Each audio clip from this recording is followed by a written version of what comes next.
Listen closely, because what I'm about to say might sting, but it will also set you free. Every day, millions of women wake up fighting a battle no one else can see, the battle against the fear that tries to shrink their power. But today, we're ripping the cover off that fear.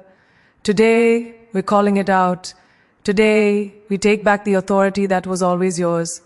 Because the truth is simple. A woman's greatest fear isn't failure. It's living her whole life knowing she never unleashed the fire that was already inside her. You've been told your whole life to soften yourself, to be agreeable, to fit into spaces that were never designed to hold the weight of your brilliance. And over time, that message sinks in so deeply that it becomes a quiet fear, the fear of being too much, too loud, too confident, too bold, too opinionated, too powerful. But the truth is that fear was never yours. It was planted in you by people who felt threatened the moment they sensed the magnitude of who you could become. They were never trying to protect you, only to contain you. From childhood, you were taught to shrink your victories so others wouldn't feel small. You were taught to downplay your talents so no one accused you of arrogance. You were taught to dim your voice so that everyone else could stay comfortable. But the price you paid was enormous. Every time you held back, every time you swallowed your truth, every time you pretended to be less than you are, something inside you cracked. Not because you were weak, but because your spirit was never built for limitation. The real you keeps knocking, keeps pushing, keeps demanding space, but fear tells you, stay small, stay safe. What's wild is that this fear disguises itself as politeness, as humility, as being a team player. Yet if you strip away the disguises, you see the real root. You're afraid of the reaction, the judgment, the labels.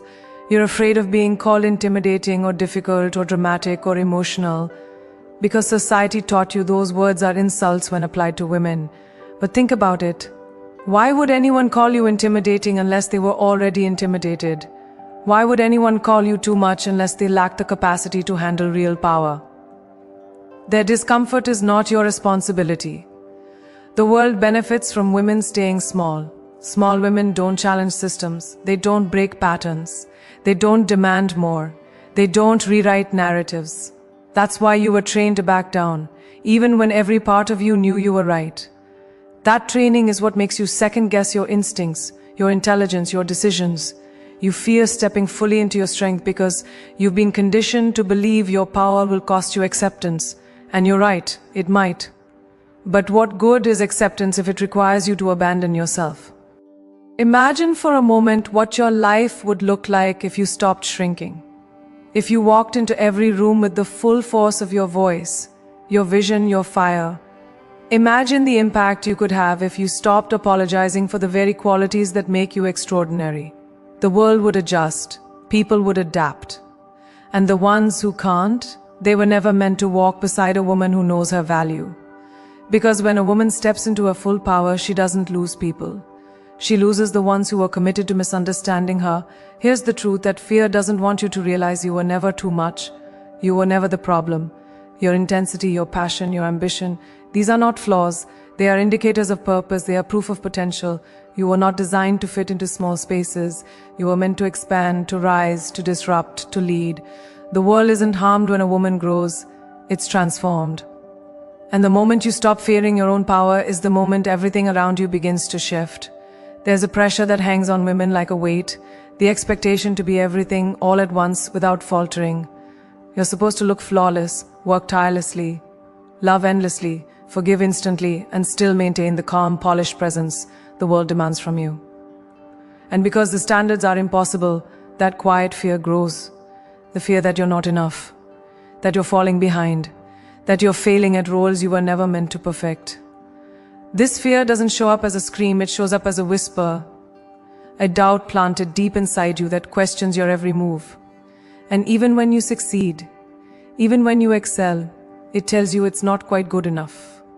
That if anyone saw the real you, they'd pull their approval back like a rug from under your feet. The harsh truth is that this fear didn't come from within you. It was taught, passed down, reinforced through comparison, criticism, and silent expectations. Every time you saw someone praise a woman for being effortlessly perfect, you learned that struggle makes you inadequate. Every time a mistake was judged more harshly because it came from you, you learned that failure is not allowed. And every time someone minimized your effort with a dismissive comment, you learned that excellence is the bare minimum. These lessons become armor, but that armor is heavy, suffocating, and designed to keep you from realizing how extraordinary you already are. What makes the fear even more powerful is that it targets the most human parts of you. The parts that care, that want to provide, that want to show up with your whole heart. Women give so much, yet when they question themselves, the world rarely reassures them. Instead, it demands more patience, more strength, more beauty, more sacrifice.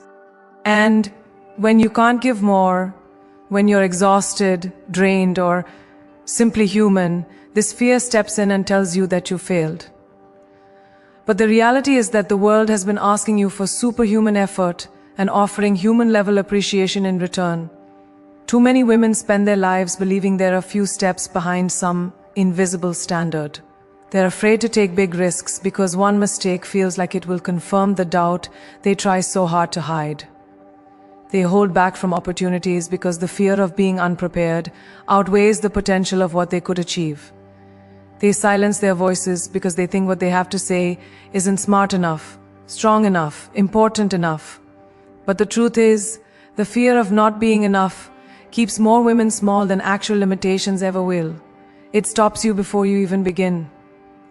The most heartbreaking part is that women often fail to see what everyone else can see clearly: their resilience, their adaptability, their brilliance under pressure. You've survived things that would have broken weaker people. You've handled responsibilities that were unfairly placed on your shoulders. You've shown up on days when your spirit was running on fumes. And yet, you question your worth. You downplay your strength. You ignore your victories because internally, the fear keeps whispering, "Do better." But that whisper is a lie, one designed to distract you from the truth that you have always been more than enough. When you strip away the expectations, the comparisons, the noise, what remains is the reality that you were never meant to meet anyone's definition of enough. You were meant to create your own. You are not here to fit into a standard created by people who will never understand your journey. You are not here to earn validation through impossible perfection. You are here to grow, to evolve, to be real, to be human. And there's not a single moment of self-doubt that can change the truth of your inherent, undeniable worth. There comes a moment in every woman's life when she realizes how deeply she has been conditioned to choose everyone else over herself. You've been taught that your value is tied to how much you give, how well you nurture, how willingly you sacrifice. And somewhere in that pattern, the fear grows. The fear that if you finally choose yourself, you'll lose the love you've worked so hard to maintain. It's a fear rooted not in selfishness but in survival. You've learned to equate acceptance with self-abandonment, to believe that your needs are negotiable while everyone else's are law. So every time you consider prioritizing your own well-being, the fear whispers, if you stop giving, they'll stop loving. And that idea is paralyzing. This fear shows up quietly at first. You say yes when your whole spirit is begging you to say no. You give your time, your energy, your heart until you're depleted, because you believe that love is something you earn through endurance. You stay in situations that drain you because walking away feels like betrayal. You apologize for wanting rest. You justify your exhaustion. You convince yourself that maybe if you give a little more, try a little harder, carry a little longer, things will finally shift. But deep down, you feel the truth pressing against your chest. You're holding together relationships and responsibilities that would collapse without your constant unseen work. What makes this fear so powerful is that it manipulates your compassion. You care deeply, so you stay longer than you should. You care deeply, so you forgive what should never have happened. You care deeply, so you accept behaviors that don't reflect the love you give. And because of that compassion, You end up believing that prioritizing yourself is an act of harm. But it's not. It's clarity. The people who truly love you do not require your suffering to feel secure. They don't demand that you diminish yourself to maintain peace. They don't punish you for wanting to breathe, grow, heal, or rise. Love that needs you small is not love. It's dependence dressed as devotion. Still, the fear persists because you've invested so much time, emotion, and identity into these connections. Walking away from one-sided love feels like admitting defeat. Stepping into your needs feels like starting a life you're not sure you're ready for. You worry about the silence that comes after choosing yourself. You worry about the space that will open up when you stop carrying what was never yours to hold. That uncertainty is terrifying because for so long, the familiar, even when painful, felt safer than the unknown. It's not the loss of others you fear most. It's the loss of the role you've always played. But here's what the fear never acknowledges. Choosing yourself doesn't ruin relationships. It reveals them. When you begin honoring your boundaries, the people who benefit from your self-neglect will resist. They'll call you selfish. They'll say you've changed. They'll make you feel guilty for prioritizing your own emotional survival. But their reaction is not a reflection of your worth. It's a reflection of their dependence on your silence. The ones who truly value you will adjust. They will respect your growth. They will want to meet you where you are, not keep you where they were comfortable. And somewhere in that shift, you start to recognize that love built on self-sacrifice isn't love, it's fear masquerading as loyalty. The fear of losing love has kept countless women anchored to relationships and environments that were never meant for their future. But your needs are not burdens. Your boundaries are not threats. The moment you allow yourself to be whole, to be honest, to be centered, you begin to understand that love aligned with your truth is not lost when you choose yourself. It finally has room to find you. There's a moment in life when the weight of staying where you are becomes heavier than the fear of moving into the unknown. You feel it, the quiet ache in your chest, the nagging pull in your spirit, the whisper that says, you can't keep living like this. Yet even with that voice growing louder, the idea of starting over feels terrifying. Not because you doubt your abilities, but because you've been conditioned to believe that walking away means failure. Society praises endurance, even when it's endurance in pain, and calls it loyalty. But there's a difference between being loyal to a situation and being loyal to yourself. And far too many women spend years choosing the suffering they know over the freedom they've never allowed themselves to explore. The fear of starting over often begins with the fear of letting go. Letting go of the familiar routines that wrap around you like chains. Letting go of the identities you tied to relationships, jobs, or roles that no longer fit who you're becoming.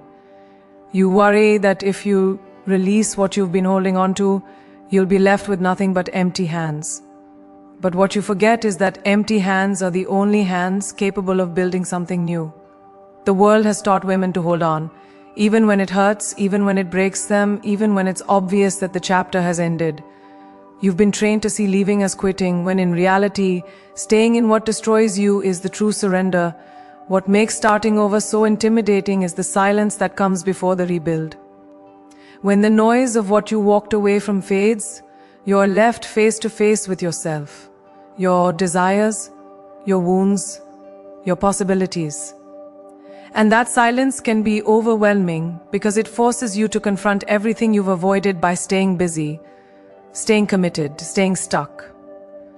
It's in that silence that doubts creep in. What if I can't do it alone? What if I make the wrong choice? What if I'm not strong enough to begin again? But the truth is, the fact that you're questioning your strength is the very proof that you have it. Weakness does not question, it resigns. Strength wrestles, challenges, and refuses to settle. People will often fear your decision to start over because it disrupts their expectations. When you grow beyond where they've kept you, it shakes their sense of control. You'll hear judgments, unsolicited opinions, and stories about how you're supposed to be grateful for what you had. They'll call you impulsive, unreasonable, ungrateful, They'll try to convince you that stability, even harmful stability, is better than the uncertainty of change. But understand this clearly, people who fear their own transformation will always question yours. Their doubt is not your truth. Their fear is not your future. Their comfort is not your destiny. The real power of starting over in reclaiming your identity from the fragments of your past. Every time you take a step toward the unknown, you shed a layer of who you were taught to be and uncover a piece of who you truly are. It's not about rebuilding the version of you that life broke down. It's about constructing the version of you that life tried to hide. You're not taking a step backward, you're stepping into alignment. You're not leaving behind your life, you're leaving behind the limits others placed on your life. And in that process, you begin to realize that starting over isn't a setback, it's a declaration of self-worth. And as you begin again, something remarkable happens. The fear that once felt paralyzing becomes fuel. You start to see the strength in your own decisions, the resilience in your own heart, the brilliance in your own survival. You realize that every ending you feared was actually a doorway disguised as loss. The unknown stops feeling like a threat and starts feeling like a promise that your life is not defined by what you walked away from, but by what you're walking toward. There comes a point when hiding becomes more exhausting than being seen, yet the fear of visibility still holds so many women hostage. You've spent years learning how to blend in, how to keep your voice at a volume that won't draw attention, how to carry your strength quietly so no one accuses you of wanting too much space.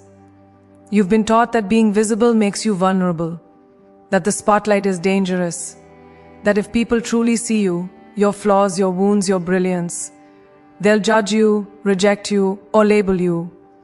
So you shrink. You stay in the background. You hold your truth behind your teeth, and even though your spirit aches to be expressed, fear convinces you that silence is safer than authenticity.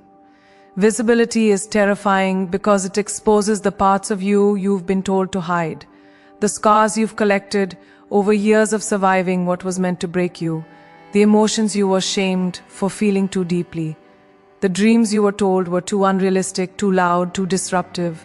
You fear that if others see the full picture, the messy, powerful, wounded, brilliant version of you, they'll use it against you, that they'll see your imperfections as weaknesses, instead of proof that you're human.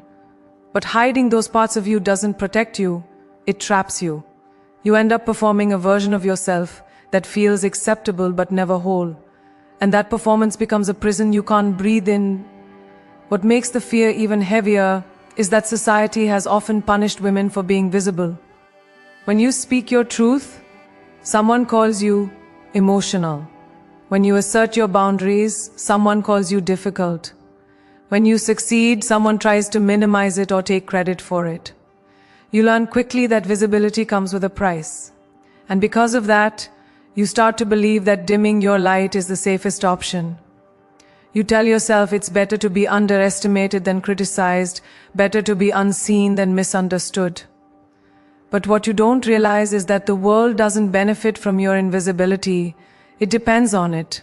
Because a woman who isn't seen can't disrupt anything. She can't lead, she can't challenge, she can't inspire. The fear of being seen isn't just about others, it's about you. It's about confronting your own reflection without filters or excuses. When you allow yourself to be visible, you have to acknowledge the power you've suppressed. You have to face your potential, your talent, your voice, your purpose. And that can be just as frightening as external judgment, because once you see your own greatness, you can't unsee it. You can't go back to the small life you tried to fit into. You can't pretend you're not capable of more. And stepping into that truth requires courage. Many women were never encouraged to develop. But here's the thing about your scars. They're not proof of damage, they're evidence of survival. Every mark, every crack, every healed wound tells a story of resilience that deserves to be witnessed, not hidden. When you choose to be seen, you're not showing weakness, you're showcasing strength. You're saying, this is who I am, this is what I've lived through, and I'm still standing. Visibility is not about perfection, it's about presence. It's about showing up as the real you, unpolished but powerful, imperfect but undeniable. And when you step into the light, something shifts, not just in you but in every woman watching you. Your courage becomes a mirror for others to see their own possibilities. Your voice gives permission for others to speak. Your presence makes room for others to rise. Being seen isn't just about you. It's about every woman who was taught to stay invisible so the world could remain comfortable. Visibility is liberation, not exposure. It's the moment you stop hiding from the world and the moment the world finally realizes the force that's been here all along. There's a kind of fear most people never name out loud. The fear of your own greatness. Not the fear of failing, not the fear of messing up, but the fear of what would happen if you stopped holding back and stepped fully into who you were meant to be. That fear whispers that if you rise too high,